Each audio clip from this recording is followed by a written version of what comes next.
여러분, 예술의 나라 유럽의 중심 하면 어디가 떠오르시나요? 당연히 프랑스죠. 그런데 이 프랑스의 경제가 지금 그야말로 박살이 나고 있습니다. 한때 독일과 함께 유럽 경제를 이끄는 쌍두마차로 불렀던 그 위풍당당하던 모습은 온데간데 없고, 이제는 프랑스는 더 이상 부자 나라가 아니다 라는 충격적인 성적표가 날아들었거든요. 단순히 경기가 좀 안 좋다 수준이 아닙니다. 국가의 체급 자체가 중상국 수준으로 강등당했다는 건데요. 도대체 에펠탑 아래에서 무슨 일이 벌어지고 있는 걸까요? 화려한 명품의 이미지 뒤에 숨겨진 프랑스 경제의 처참한 민낯, 오늘 컵뉴스에서 자세히 살펴보겠습니다. 팩트부터 체크하고 가시죠. 최근 EU 통계기구인 유로스타트가 내놓은 자료를 보면 숫자가 아주 살벌합니다. 2024년 기준 프랑스 국민의 1인당 GDP가 유럽연합 평균에도 못 미치는 98%를 기록했습니다. 이게 일시적인 현상이냐? 아닙니다. 2022년부터 벌써 3년째 평균 이하를 밑돌고 있는 건데요. 쉽게 말해서 유럽 27개국 평균을 100으로 놨을 때 프랑스는 98점짜리 학생이 됐다는 겁니다. 더 충격적인 건 순위입니다. 1등인 룩셈부르크나 아일랜드는 고사하고, 심지어 재정위기를 겪었던 이탈리아나 작은 섬나라 키프로스보다도 못한 성적표를 받았습니다. 프랑스의 상대적 몰락이라는 말이 괜히 나오는 게 아닌 거죠. 그런데 여기서 의문이 하나 생깁니다.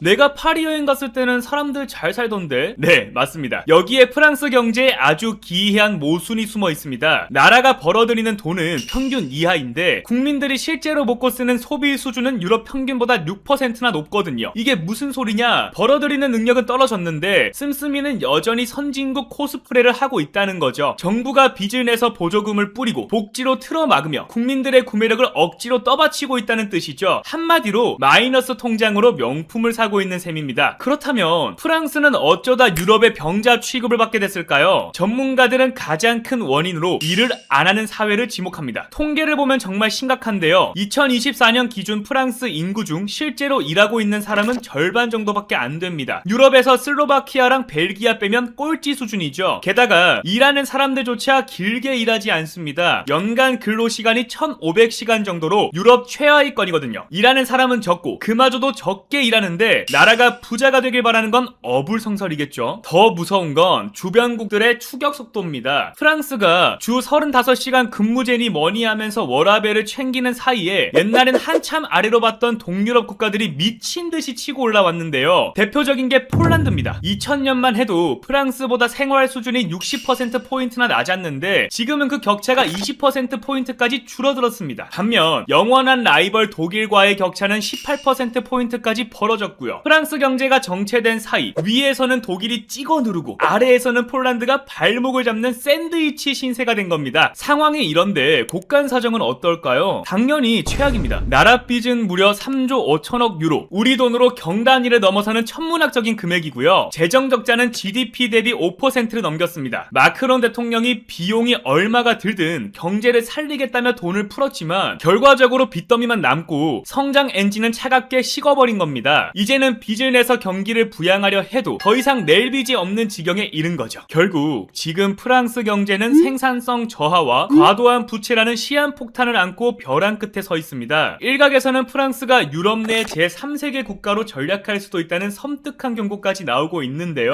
과거에 화려했던 영광이 현재의 밥그릇을 보장해주지 않는다는 냉혹한 현실을 프랑스가 증명하고 있는 셈입니다. 과연 프랑스는 다시 유럽의 부자 타이틀을 되찾을 수 있을까요? 아니면 이대로 중상국으로 주저앉아 역사 속의 강대국으로 남게 될까요? 오늘 컵뉴스는 여기까지였습니다. 안녕히 계세요.